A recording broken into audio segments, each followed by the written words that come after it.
Hello student, my name is Amrish Shivani. आपका स्वागत है मेरे प्यारे से चैनल फिजिक्स एकेडमी पे। लास्ट लेक्चर में लेक्चर नंबर 3 हम लोग कंप्लीट कर चुके थे। आज हम यहाँ पर लेक्चर नंबर 4 लेकर के आए हैं, जहां पर हम डिस्कस करेंगे Cartesian form of electric field and electric potential due to a charge sphere. ठीक है, तो आइए यहां पर हम डिस्कस करते हैं। ठीक है, आइए स्टार्ट करते हैं। Cartesian form of electric field को देखने के लिए पहले हम लोग यहां पर देखते हैं कुछ कंसेप्ट रिलेटेड टू वेक्टर। ठीक है, वेक्टर से रिलेटेड हम थोड़ा यहां पे कंसेप्ट देखते हैं। जैसे कि अगर हमारे पास दो वेक्टर हैं, vector A and vector B, दोनों के बीच का एंगल अगर थीटा है और इन दोनों वेक्टर का अगर हम लोग ए डॉट बी मतलब कि डॉट प्रोडक्ट निकालते हैं तो वो क्या होता है, mod A mod B cos theta. Okay, अब इन्हीं दोनों वेक्टर को अगर हम किसी एक कार्टेशियन फॉर्म में दिखाना चाहते हैं, मतलब कोऑर्डिनेट्स में दिखाना चाहते हैं, तो उसको हम कैसे दिखा सकते हैं और उसका डॉट प्रोडक्ट कैसे कर सकते हैं वो हम यहां पर देखेंगे। ठीक है, ये कंसेप्ट हमें देखना है। तो आइए देखते हैं। मान लेते हैं कि ये हमारे पास ये है क्या, एक्स एक्सिस, और ये है वाई एक्सिस। ठीक है, ये वाई एक्सिस और ये है जेड एक्सिस। ठीक है, हम मान लेते हैं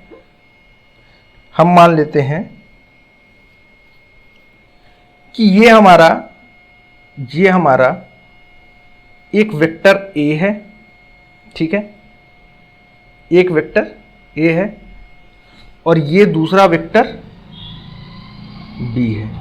ठीक है, इन दोनों वेक्टर के बीच का एंगल थीटा, समझ में आ रहा है? इन दोनों वेक्टर के बीच का एंगल क्या है, थीटा है। ठीक है,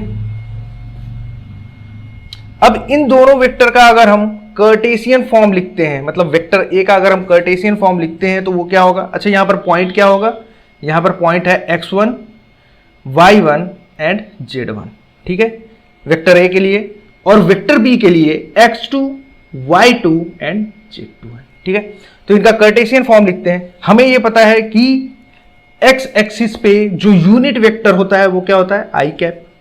y एक्सिस पे जो यूनिट वेक्टर होता है वो j कैप, और z एक्सिस पे k कैप होता है। ठीक है, इतनी चीजें हमें पता है, इसकी हेल्प से हम इसका वेक्टर फॉर्म लिखते हैं। ठीक है, तो आइए देखते हैं। तो वेक्टर ए इक्वल टू हम लोग क्या लिख सकते हैं, x1 i cap plus y1 j cap plus z1 k cap. समझ में आ रहा है? x1 इस पॉइंट का जो डिस्टेंस है ओरिजिन से x एक्सिस पे कितना है, x1 है। ओरिजिन से y एक्सिस पे कितना है, y1 है। और ओरिजिन से z एक्सिस पे कितना है, z1 है। तो हम उसको इस फॉर्म में लिख दिए। ठीक है, वेक्टर के फॉर्म में। और vector b is equal to क्या लिख सकते हैं, x2 i cap y2 j cap and z2 k cap लिख सकते हैं। ठीक है, अब हम इसका अगर a डॉट b करते हैं, मतलब हम इसका स्केलर प्रोडक्ट फाइंड आउट करने की कोशिश करते हैं, तो हम क्या लिखेंगे यहां पर देखिए, x1 i cap plus y1 j cap plus z1 k cap dot x2 i cap plus y2 j cap plus z2 k cap, ये लिखेंगे। अब इन दोनों का हम डॉट प्रोडक्ट करते हैं। तो आइए करते हैं, जैसे सिंपल हम लोग प्रोडक्ट करते हैं, मल्टीप्लिकेशन जैसा हम लोग करते हैं वैसे ही करेंगे। ठीक है, लेकिन यहां पे थोड़ा सा डिफरेंस है, वो अभी आपको समझ में आ जाएगा।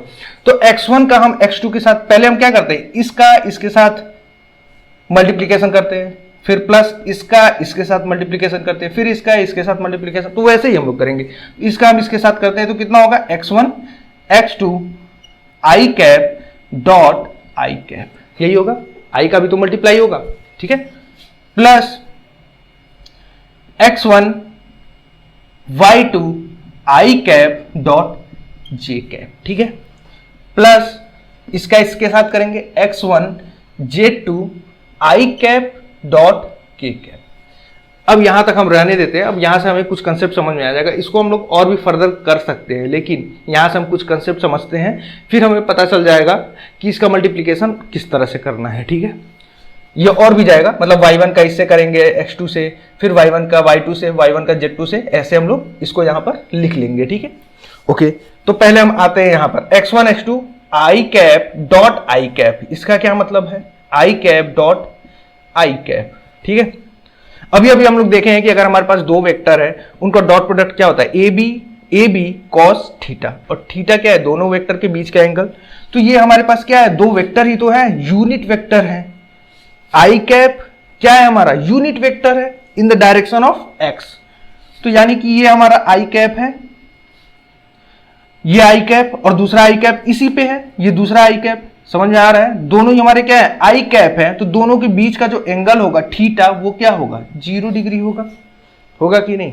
और जब हम इसका डॉट प्रोडक्ट करेंगे तो मॉड ऑफ वेक्टर आई या unit vector I, mod of unit vector I cos theta की जगह पे क्या लिखेंगे? 0 डिग्री। ओके, 0 डिग्री लिख दिया। अब यहां पर क्या बचा? Mod of vector I, mod of vector I cap, sorry I cap, mod of I cap cos 0 की वैल्यू क्या होती है? 1। तो ये 1 हो गया, इंटू 1 लिख दो। ठीक है, इसकी मैग्नीट्यूड क्या होती है? आई की मैग्नीट्यूड, क्योंकि ये क्या है? Unit vector. तो यूनिट वेक्टर का मैग्नीट्यूड क्या होता है? 1। तो 1 लिख दो। 1 इंटू इसका 1 इंटू 1 इक्वल टू क्या आ जाएगा? 1। समझ में आया?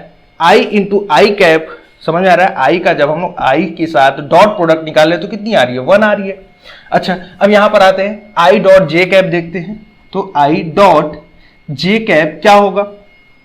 मॉड आई मॉड जे कॉस थीटा। अब ये थीटा क्या होगा? यहां पर देखिए, एक्स एक्सिस पे हमारा आई कैप यूनिट वेक्टर है, वाई एक्सिस पे हमारा जे कैप वेक्टर है। तो एक्स और वाई के बीच का जो एंगल होता है वो कितना होता है? 90। तो यानी कि आई और जे जो वेक्टर है, उन दोनों के बीच का एंगल कितना होगा? 90 डिग्री। तो यानी कि थीटा यहां पर क्या है? cos 90। आइए लिखते हैं, मॉड आई कैप मॉड जे कैप cos 90 डिग्री। cos 90 की वैल्यू क्या हो जाएगी? 0। तो ये पूरा टर्म क्या हो जाएगा? 0। समझ में आया? यहां पर मैं आपको यह बताने की कोशिश कर रहा था कि अगर हम सेम यूनिट वेक्टर का डॉट प्रोडक्ट करते हैं तो उसकी वैल्यू आती है 1, और जब हम डिफरेंट यूनिट वेक्टर यानी कि आई और जे, आई के का डॉट प्रोडक्ट निकालेंगे तो उसकी वैल्यू आएगी 0। समझ में आया? कुछ क्लियर हुआ? अब यहां पर आइए, यहां देखते हैं, जब हम आई और आई का डॉट प्रोडक्ट कर रहे हैं तो इसकी वैल्यू क्या आएगी? 1 आएगी। यानी कि इसका मल्टीप्लीकेशन क्या होगा? x1 x2 इंटू 1 प्लस, यहां पर देखिए आई और जे का जब मल्टीप्लाई करते हैं तो क्या आता है? Dot product 0। तो यानी कि ये पूरा टर्म क्या हो जाएगा? 0 प्लस x1 z1 आई और k का करेंगे तो भी क्या आएगा? 0 आएगा। समझ में आ रहा है? तीनों एक्सिस क्या होते हैं? 90 डिग्री पे होते हैं। तो ये भी हमारा क्या होगा? 0 प्लस, अब आ जाइए अपने इस पे, y1 का जब x2 के साथ मल्टीप्लाई करेंगे, y1 का x2 के साथ मल्टीप्लाई करेंगे तो क्या आएगा? j dot I. तो ये भी क्या होगा? 0 होगा, क्योंकि सेम नहीं है। j और i का मल्टीप्लीकेशन हो रहा है, डॉट प्रोडक्ट हो रहा है, तो वो भी क्या है? 0 प्लस, अब y1 का y2 के साथ करेंगे तो यहां देखिए ये भी j है और ये भी j है। तो j का j के साथ जब मल्टीप्लाई करेंगे, प्रोडक्ट करेंगे, डॉट प्रोडक्ट करेंगे, तो उस कंडीशन में इन दोनों का j डॉट j क्या होगा? 1। तो इसलिए हम यहां क्या लिख सकते हैं? y1 into y2, y1 into y2। अभी हम लोग करके देखे हैं, सेम यूनिट वेक्टर का मल्टीप्लाई करेंगे तो 1 आएगा, और डिफरेंट यूनिट वेक्टर का मल्टीप्लाई करेंगे तो 0 आएगा। ठीक है, तो वही हम लोग कर रहे हैं यहां पर। अब यहां पर देखिए, यहां पर भी बाकी लोगों को समझ में आ गया होगा, k का i के साथ करेंगे तो 0, k का j के साथ करेंगे 0, तो k का k के साथ करेंगे तो 1 आएगा। यानी कि z1 और z2 का मल्टीप्लाई बस होगा, z1 z2। ठीक है, तो हम इसको क्या लिख सकते हैं? x1 x2 plus y1 y2, हाँ, plus y1 y2 plus z1 z2। तो ये होगा हमारा scalar product of a dot b का। समझ में आ रहा है? समझ में आ रहा है ये चीज, इतनी चीज। आपको अगर नोट डाउन करना है तो नोट डाउन कर लीजिए, इसके आगे हम लोग बढ़ते हैं अब कार्टेशियन फॉर्म पे। इलेक्ट्रिक फील्ड, क्योंकि इलेक्ट्रिक फील्ड हमारा क्या है, वेक्टर क्वांटिटी है, उसकी भी हम क्या कर सकते हैं, ऐसे ही उनका भी हम इलेक्ट्रिक फील्ड का भी वेक्टर फॉर्म लिख सकते हैं, और जो हमारा पोजीशन वेक्टर है आर, उसकी भी हम ऐसे ही वेक्टर फॉर्म लिख सकते हैं। फिर हम उसके हेल्प से जो है पोटेंशियल डिफरेंस फाइंड आउट करेंगे, तो हम लोग यहां पर करेंगे। अभी इसको पहले आप नोट डाउन कर लीजिए, ठीक है, हो गया, रब कर देता हूं मैं अभी से। अब मैं इसे रब कर देता हूं, हम लोग आगे बढ़ते हैं। Okay,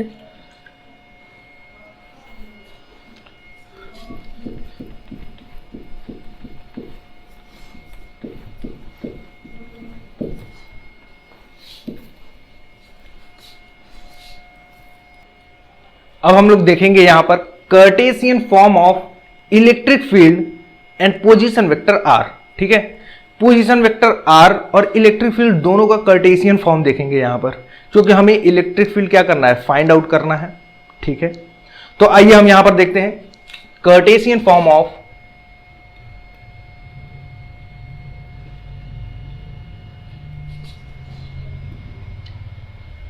vector E and position vector R, इन दोनों का हम कार्टेशियन फॉर्म यहां पर देख रहे हैं। ठीक है, तो हम यहां देख लेते हैं कि ये हमारा क्या है, एक्स एक्सिस, और ये है वाई एक्सिस, और ये क्या है, जेड एक्सिस है। ठीक है, अगर हम यहां पर एक चार्ज रखते हैं क्यू, तो इस चार्ज की वजह से किसी पॉइंट ए पर जो इलेक्ट्रिक फील्ड होगा वो कितना होगा। ठीक है, वो क्या होगा, वेक्टर ई होगा। वेक्टर ई क्या है, हमारा इलेक्ट्रिक फील्ड, और वो क्या है, एक वेक्टर क्वांटिटी है। तो हम मान लेते हैं कि क्यू चार्ज से आर डिस्टेंस पे, यानी कि वेक्टर आर इसका पोजीशन वेक्टर है पॉइंट ए का, और उस पॉइंट पर हमें अगर इलेक्ट्रिक फील्ड फाइंड आउट करना है तो हम क्या करते हैं, यहां पर टेस्ट चार्ज रखते हैं, और इस पॉइंट पर हम मान लेते हैं कि एक्स डायरेक्शन में जो इलेक्ट्रिक फील्ड है वो ई एक्स है, वाई डायरेक्शन में ई वाई, और जेड डायरेक्शन में ई जेड है। ठीक है, और ये हमें पता है कि एक्स एक्सिस पे जो यूनिट वेक्टर होता है वो क्या होता है, आई कैप, वाई एक्सिस पे जे कैप, और जेड एक्सिस पे के कैप होता है। ठीक है, इतनी चीजें हमें पता है। ठीक, तो अब हम इसका पोजीशन वेक्टर लिखते हैं, इसका वेक्टर फॉर्म लिखते हैं, किसका, इलेक्ट्रिक फील्ड का। तो इलेक्ट्रिक फील्ड का वेक्टर फॉर्म क्या होगा, जैसे हम लोग देख रहे थे कि अगर हमारे पास कोई एक वेक्टर ए है तो उसका वेक्टर फॉर्म क्या होता था, एक्स आई cap plus Y J cap plus Z K cap. तो वैसे ही हमारे पास वेक्टर ई है इस पॉइंट पर, तो उसका जो हमारा वेक्टर फॉर्म होगा वो क्या होगा, एक्स डायरेक्शन में वो कितना है, ई एक्स किसके साथ आएगा, आई कैप के साथ, प्लस वाई डायरेक्शन में ई वाई जे कैप होगा, प्लस जेड डायरेक्शन में जेड डायरेक्शन में कितना है, ई जेड यूनिट वेक्टर के कैप होगा। ठीक है, अब हम इस पोजीशन वेक्टर आर का वेक्टर फॉर्म लिखते हैं, तो वो क्या होगा, मान लेते हैं कि ये इस पॉइंट का जो कोऑर्डिनेट है वो एक्स वाई एंड जेड है। एक्स वाई जेड बोलने का मतलब क्या है कि ये जो पॉइंट है एक्स एक्सिस पे एक्स डिस्टेंस पे, वाई एक्सिस में वाई डिस्टेंस पे, और जेड एक्सिस में जेड डिस्टेंस पे है। ठीक है, तो इसका वेक्टर फॉर्म होगा एक्स आई cap plus Y J cap plus Z K cap होगा। ठीक है, इतनी चीजें क्लियर है, वीडियो में आ रही हैं, हाँ ठीक है, ठीक है, इतनी चीजें क्लियर है। ओके, अब मैं क्या कर रहा हूं कि इस चार्ज को, चू नॉट चार्ज को थोड़ा सा क्या कर रहा हूं, डिस्प्लेस कर रहा हूं, मतलब इसे हम क्या कर रहे हैं, एक पॉइंट बी तक लेकर के जा रहे हैं, जिसका डिस्प्लेसमेंट क्या है, मतलब ए और बी के बीच का जो डिस्टेंस है वो डेल्टा आर है। समझ में आ रहा है, यहां थोड़ा सा दिखाई नहीं दे रहा, इसको थोड़ा सा दूर बना रहा हूं, लेकिन ये जो डिस्टेंस है वो क्या है, डेल आर है। समझ आ रहा है, मतलब इस टेस्ट चार्ज को उठा करके हम कहां ले जा रहे हैं, पॉइंट बी तक ले जा रहे हैं। ठीक है, तो उसके लिए डिस्प्लेसमेंट कितना हो रहा है, डेल आर। ठीक है, डेल आर हो रहा है।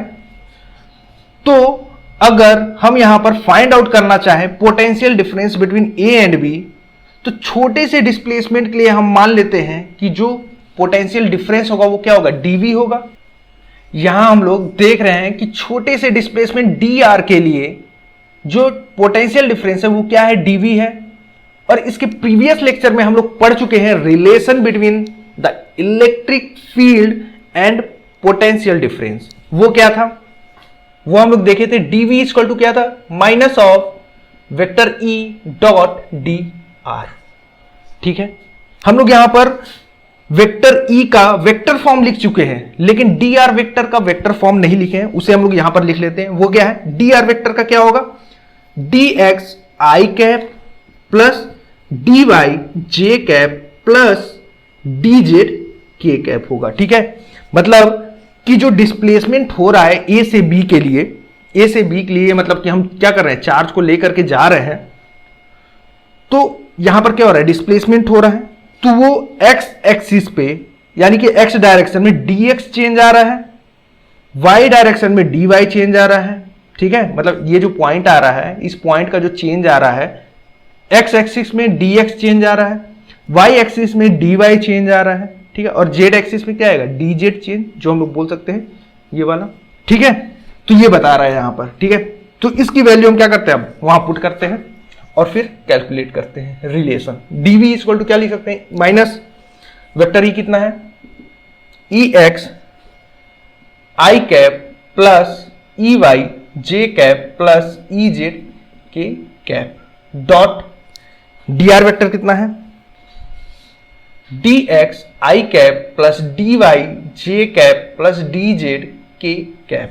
और अभी अभी मैं बता चुका हूं कि इन दोनों का मल्टीप्लीकेशन यानी कि इन दोनों का डॉट प्रोडक्ट कैसे करते हैं। डॉट प्रोडक्ट कैसे करते हैं, हम लोग i वाले का i के साथ करेंगे, j का j के साथ करेंगे, k का k के साथ करेंगे, क्योंकि हम लोग देख चुके हैं जब i का i के साथ डॉट प्रोडक्ट करते हैं तो उसकी वैल्यू आती है 1, और i का j के साथ करते हैं तो क्या आती है, 0 आती है। ठीक है, और i का जब k के साथ करेंगे तो भी 0 आएगी। मतलब सेम यूनिट वेक्टर का जब मल्टीप्लीकेशन होता है, डॉट प्रोडक्ट होता है, तो उस कंडीशन में उसकी वैल्यू 1 आती है, और डिफरेंट यूनिट वेक्टर का जब डॉट प्रोडक्ट होता है तो उसकी वैल्यू 0 आती है। इसलिए हम लोग i का i के साथ, j का j और k का k के साथ मल्टीप्लाई करेंगे। तो आइए करते हैं, माइनस ऑफ ex, इसका इसके साथ करेंगे तो ex dx हो जाएगा i cap dot i cap. ठीक है, प्लस ये तो 1 हो जाएगा, ये तो सबको पता है, तो इसको लिखने की जरूरत है नहीं, इसको मैं मिटा देता हूं यहां पर। ठीक है, क्योंकि यह हमें पता है। प्लस इसका इसके साथ करेंगे ey का dy के साथ, तो ey dy plus j cap का मल्टीप्लाई करेंगे तो 1 हो जाएगा, वो तो 1 हो चुका है। ठीक है, ez into dz k cap का k कैप के साथ करेंगे तो क्या होगा, 1 होगा। ठीक है, यहां हमें मिल चुका है dv is equal to minus of ex dx minus ey dy minus ez dz। कुछ नहीं किया गया है यहां पर, बस माइनस का मल्टीप्लाई कर दिया गया है अंदर। ठीक है, ये हमें एक इक्वेशन मिल गया, इक्वेशन 1 हम लोग इसे मान लेते हैं। ठीक है, अब हमें क्या करना है, हमें फाइंड आउट करना है यहां से ex की वैल्यू। ठीक है, हमें किसकी वैल्यू फाइंड आउट करनी है, ex की वैल्यू फाइंड आउट करनी है। तो हम यहां पर क्या करते हैं, इस इक्वेशन का पार्शियली डिफरेंशिएशन करते हैं। ठीक है, क्या करते हैं, partially differentiation with respect to x। ठीक है, x के रिस्पेक्ट में हम इसका क्या करते हैं, पार्शियली डिफरेंशिएशन करते हैं। पार्शियली डिफरेंशिएशन में क्या होता है कि जिसके रिस्पेक्ट में हम डिफरेंशिएशन करते हैं तो उसे तो हम डिफरेंशिएट करते ही हैं, लेकिन बाकी जैसे कि y एंड z, इसको हम क्या ले लेते हैं, कांस्टेंट ले लेते हैं। समझ में आया, तो y और z को जब टर्म को हम कांस्टेंट ले लेंगे तो ऑलरेडी उसकी वैल्यू क्या हो जाएगी, 0 हो जाएगी। डिफरेंशिएट जब करेंगे इसको हम तो क्या हो जाएगी, 0 हो जाएगी। ठीक है, तो आइए करते हैं यहां पर, del v by del X is equal to minus of E X. ठीक है, ई एक्स होगा यहां पर, इसका dx का डिफरेंशिएशन क्या होगा, पार्शियल डिफरेंशिएशन क्या हो जाएगा, इसका 1 हो जाएगा। ठीक है, तो इसकी वैल्यू क्या आ जाएगी, माइनस ई एक्स, और ये वाला जो पोर्शन है ये सब ये क्या हो जाएगा, 0 हो जाएगा। क्या हो जाएगा, 0 हो जाएगा, क्योंकि ये क्या हो गया, कांस्टेंट हो गया, और कांस्टेंट का डिफरेंशिएशन क्या होता है, 0 होता है। तो यहां से हम लोग लिख सकते हैं E X is equal to minus of del V by del X. ये लिख सकते हैं, बिल्कुल लिख सकते हैं। ठीक है, वैसे ही हम लोग y और z का क्या करेंगे, पार्शियली डिफरेंशिएशन करेंगे। ठीक है, तो आइए करके देख लेते हैं वैल्यू क्या आएगी। वैल्यू क्या आएगी हम लोग देख लेते हैं।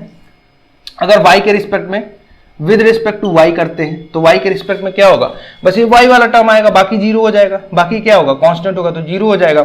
तो इसके लिए क्या हो जाएगा, ऐसे ही होगा, ई वाई इक्वल टू क्या हो जाएगा, minus of del V by del Y. समझ में आ रहा है। वैसे ही जब हम लोग जेड के लिए करेंगे, जेड के लिए करेंगे तो क्या हो जाएगा, E Z is equal to क्या हो जाएगा, minus of del V by del Z. इसे आप करके देख सकते हैं। ठीक है, समझ में आ रहा है। ये समझ में आ गया तो ये समझ में आ गया होगा y और z का कैसे निकला है। ठीक है, अब इसकी वैल्यू उठा करके हम क्या करते हैं, इसकी वैल्यू उठा करके क्या करते हैं, इस इक्वेशन में पुट कर देते हैं। ठीक है, तो आइए पुट करते हैं। ठीक है, इसे पहले आप नोट डाउन कर लीजिए, फिर मैं इसे रब कर देता हूं। ओके ओके, ठीक है।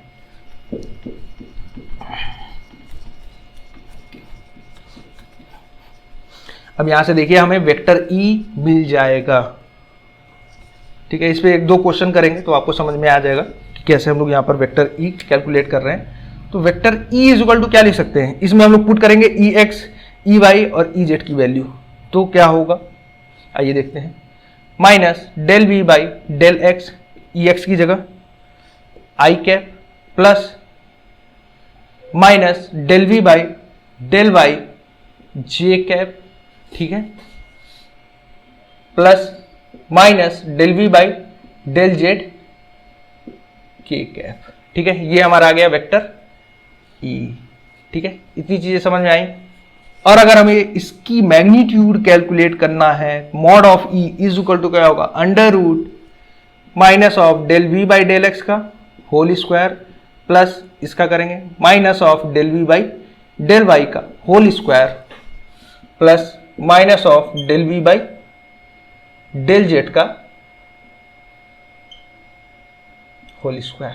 ठीक है, ये होगा इसका क्या, मैग्नीट्यूड। इस वेक्टर का मैग्नीट्यूड क्या होगा, ये होगा। ठीक है, ई वेक्टर हमें क्या हो चुका है, मिल चुका है। वेक्टर ई कैलकुलेट हम लोग कर चुके हैं। आइए अब इस पे हम लोग क्या करते हैं, कुछ क्वेश्चंस करते हैं। तो फर्स्ट क्वेश्चन देखते हैं हम लोग। हमारे पास क्या है, किसी एक पॉइंट पी पर, किसी एक चार्ज की वजह से, किसी एक पॉइंट पी पर, मान लेते हैं हमारे पास एक चार्ज है, मान लेते हैं हमारे पास कोई एक चार्ज है Q। इसकी वजह से इस पॉइंट P पर जो पोटेंशियल है वो हमें दे रखा है, ऐसे मान लो, कोऑर्डिनेट पे दिखा देता हूं जिससे आपको ज्यादा समझ में आए। ठीक है, हाँ ये देखिए एक्चुअल कंडीशन क्या है, इसको मैं रब कर देता हूं, आप लोग नोट कर लीजिए इसे, ये पोर्शन में रब कर देता हूं। ठीक है, ये समझ में आ रहा है ना। यहां पर पुट की गई है value, E X, E Y, E Z की वैल्यू यहां से इसमें पुट कर दी गई है, इसमें पुट कर दी गई है और ये इक्वेशन आ गया है। ठीक है, ओके हो गया। अब मैं रब कर देता हूं इसे। ठीक है, आइए देखते हैं, क्वेश्चन देखते हैं, एक दो क्वेश्चन देखेंगे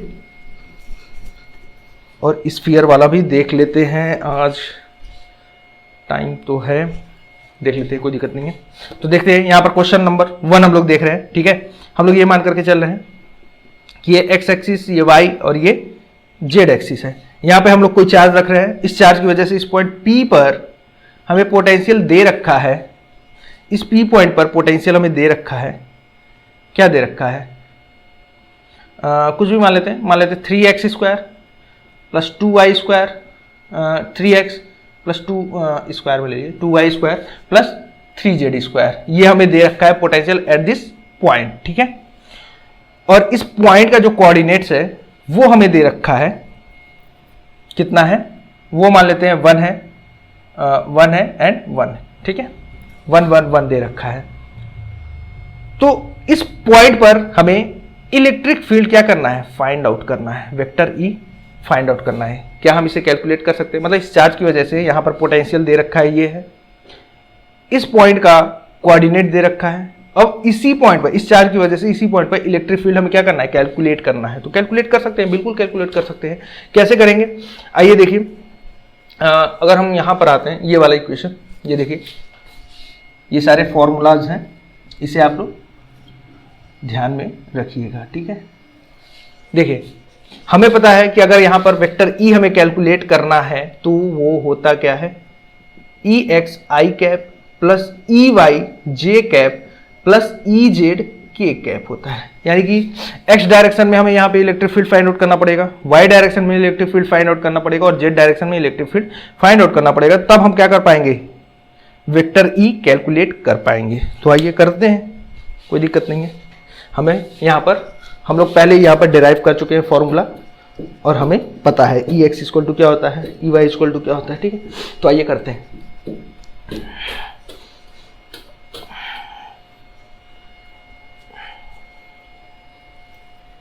आइए जल्दी से करते हैं। हाँ आइए, ई एक्स की वैल्यू हम लोग यहाँ पर कैलकुलेट करते हैं। ई एक्स इक्वल टू क्या है, यहाँ पर देखिए हम लोग कैलकुलेट कर चुके हैं, minus del V by del x.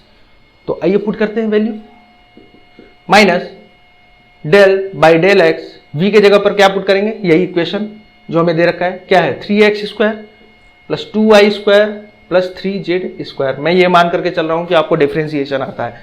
ठीक है, हम यहाँ पर क्या कर रहे हैं, x के रिस्पेक्ट में पार्शियली डिफरेंशिएट कर रहे हैं, तो ये और ये टर्म क्या हो जाएगा, कांस्टेंट हो जाएगा और इसका डिफरेंशिएशन इन दोनों का 0 हो जाएगा। तो x के टर्म में हम लोग क्या कर रहे हैं, यहाँ पर डिफरेंशिएट कर रहे हैं, तो माइनस ये कितना हो जाएगा 3 बाहर हो जाएगा, मतलब इसको मैं लिख देता हूँ पहले, ये देख लीजिए, minus del by del X 3x square minus del by del X 2y square minus del by del X 3z square. होगा कि नहीं, बिल्कुल होगा। अब आइए डिफरेंशिएट करते हैं, x के रिस्पेक्ट में डिफरेंशिएट करेंगे तो ये क्या हो जाएगा, माइनस 3 इंटू 2x हो जाएगा कि नहीं, 3 इंटू 2x माइनस ये क्या है, कांस्टेंट है तो कांस्टेंट का डिफरेंशिएशन 0, माइनस ये क्या है कांस्टेंट तो 0, क्योंकि पार्शियली डिफरेंशिएट कर रहे हैं x के रिस्पेक्ट में। ठीक है, तो ये कितना हो जाएगा माइनस 6x, ये आ गया क्या ई एक्स। वैसे ही हम लोग ई वाई करते हैं, ई वाई कितना आ जाएगा, minus del V by del Y, यही तो है। बस पुट करते हैं, वैल्यू बस पुट करनी है, del by del Y, Y के रिस्पेक्ट में करेंगे, इसकी वैल्यू पुट करिए वी की, तो 3x स्क्वायर होगा, v की वैल्यू पुट कर दे रहे हैं 3x square plus 2y square plus 3z square. Okay, differentiate करते हैं, पता है y के रिस्पेक्ट में करना है तो y का ही टर्म आएगा बस यहाँ पर, बाकी x और z वाले टर्म क्या हो जाएंगे, 0 हो जाएंगे, तो उसको 0 ऑलरेडी हम लोग कर लेते हैं, क्योंकि ये दोनों क्या हो गए, कांस्टेंट हो गए और वेरिएबल हमारा क्या है यहाँ पर सिर्फ y है, पार्शियली डिफरेंशिएट कर रहे हैं। ठीक है, ये ध्यान रखिएगा। तो y के रिस्पेक्ट में हम लोग कर रहे हैं यहाँ पर, तो ये वाला टर्म 0, तो हम लोग डायरेक्ट लिख देते हैं इसको। ठीक है, 2 del by del Y minus del by del Y 2y square, बाकी टर्म क्या हो जाएगा, ये 0, ये भी क्या हो जाएगा 0 हो जाएगा। ठीक है, तो इसको कर देते हैं माइनस 2 इंटू 2y, यानी कि ये कितना हो जाएगा माइनस 4y। ये आ गया हमारा ई वाई आ गया और ये हमारा आ गया ई एक्स आ गया। वैसे ही हम लोग ई जेड निकाल लेते हैं, नीचे वाला रब कर देता हूं मैं पोर्शन। ठीक है, और फिर वेक्टर ही हमें मिल जाएगा, फिर उसका मॉड भी निकाल लेंगे, मैग्नीट्यूड भी निकाल लेंगे। ठीक है, मैग्नीट्यूड ऑफ वेक्टर भी हम लोग कैलकुलेट कर लेंगे। देखिए ई जेड इक्वल टू क्या होगा, minus of del V by del Z minus del by del Z, V की वैल्यू यहां पर हम लोग रखेंगे, कितना आएगा 3x square plus 2y square plus 3z square. बस ये टर्म 0 हो गया, ये टर्म क्या हो जाएगा 0 हो जाएगा, दोनों कांस्टेंट है। जेड के रिस्पेक्ट में डिफरेंशिएट करना है पार्शियली, तो माइनस 3 इंटू 2z हो जाएगा, तो कितना हो जाएगा माइनस 6z। ये आ गया हमारा ई जेड की वैल्यू, ये आ गई हमारी ई एक्स, ये हमारी ई वाई, ये हमारी ई जेड। वैल्यू पुट कर दो यहाँ पर, तो कितना हो जाएगा, ई एक्स की वैल्यू पुट करेंगे तो कितना होगा माइनस 6। अच्छा, यहाँ पर हम लोग डायरेक्ट वैल्यू भी निकाल सकते हैं, जैसे कैसे, कोऑर्डिनेट्स हमें दे रखा है, कोऑर्डिनेट्स क्या क्या दे रखा है 1 1 1, यानी कि यहाँ पर x की वैल्यू भी 1 है, y की वैल्यू भी 1 है और z की वैल्यू भी 1 है। तो पुट कर दो ई एक्स की वैल्यू क्या हो जाएगी, इसकी वैल्यू क्या है माइनस 6x, तो x की जगह पे क्या पुट कर देंगे 1 पुट कर देंगे, तो इसकी हमें वैल्यू मिल जाएगी माइनस 6 जूल। समझ आया, x डायरेक्शन में जो हमारा इलेक्ट्रिक फील्ड है वो कितना है माइनस 6 जूल है। ठीक है, दूसरा यहाँ पर ई वाई देख रहे हैं, तो ई वाई में भी वाई की वैल्यू क्या है यहाँ पर 1 है, तो उसकी वैल्यू पुट कर देंगे तो ये क्या आ जाएगा -4 जूल। ठीक है, ओके। और यहाँ पर जेड की वैल्यू क्या है कोऑर्डिनेट्स में, इस पॉइंट पे हमें कैलकुलेट करना था ना, तो ई एक्स कंपोनेंट हमें मिल गया कितना आ गया -6 जूल, ई वाई कंपोनेंट मिल गया कितना -4 जूल, और ई जेड कंपोनेंट हमें मिल जाएगा कितना, कैलकुलेट कर देते हैं यहाँ पर देखिए -6 × 1 यानी कि -6 जूल, -6 जूल ये हमें मिल जाएगा E X, E Y and E Z. Okay, अब इसकी वैल्यू उठा करके हम यहां पुट कर देते हैं। देखो ई एक्स की वैल्यू कितनी है -6 जूल, ई वाई की वैल्यू -4 जूल, ई जेड की वैल्यू भी -6 जूल, तो -6 आई कैप माइनस ई वाई की कितनी है 4 जे कैप माइनस ई जेड की वैल्यू कितनी है 6 के कैप, सॉरी 6 के कैप। ठीक है, ये आ गया हमारा वेक्टर ई, ये आ गया हमारा वेक्टर ई। अब इसका मॉड क्या होगा, मॉड ऑफ वेक्टर ई कितना हो जाएगा √ इन सब का स्क्वायर, तो -6 का स्क्वायर प्लस -4 का स्क्वायर प्लस -6 का स्क्वायर। अब इसको आप लोग सॉल्व कर लीजिएगा और देख लीजिएगा। ठीक है, समझ में आया? ठीक है, इतनी चीजें क्लियर हैं? ओके। अब यहां पर मैं एक क्वेश्चन आपको होमवर्क दे देता हूं और अब हम लोग मिलेंगे नेक्स्ट लेक्चर में। नेक्स्ट लेक्चर में हम लोग करेंगे potential, electric potential due to a charge sphere. Charge sphere की वजह से हम लोग इलेक्ट्रिक पोटेंशियल किस में देखेंगे, नेक्स्ट लेक्चर में देखेंगे। ठीक है, कोई दिक्कत नहीं है, इसे आप लोग आराम से कर लीजिएगा। ये लेक्चर में थोड़ा सा टाइम लग गया है, लेकिन नेक्स्ट लेक्चर से हम लोग थोड़ा सा फास्ट चलेंगे। ठीक है, क्वेश्चन दे देता हूं मैं, आप उसे करके लाइएगा। ठीक है, आइए इसको पहले नोट कर लीजिए, आप इसे नोट कर लीजिए। दूसरा क्वेश्चन देता हूं मैं होमवर्क, उसे आप लोग करके लाइएगा। ओके, रब कर देता हूं मैं। ओके, अब ये देखिए दूसरा क्वेश्चन आपको होमवर्क है, आप इसे करके ले आएंगे। ठीक है,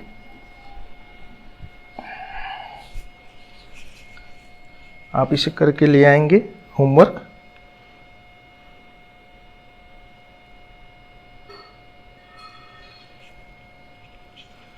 हाँ ठीक है, दूसरा क्वेश्चन देख लीजिए। क्वेश्चन नंबर 2, क्वेश्चन नंबर 2 क्या है हमारा, हाँ ले लीजिए ऐसे ही, x y और ये क्या है z है।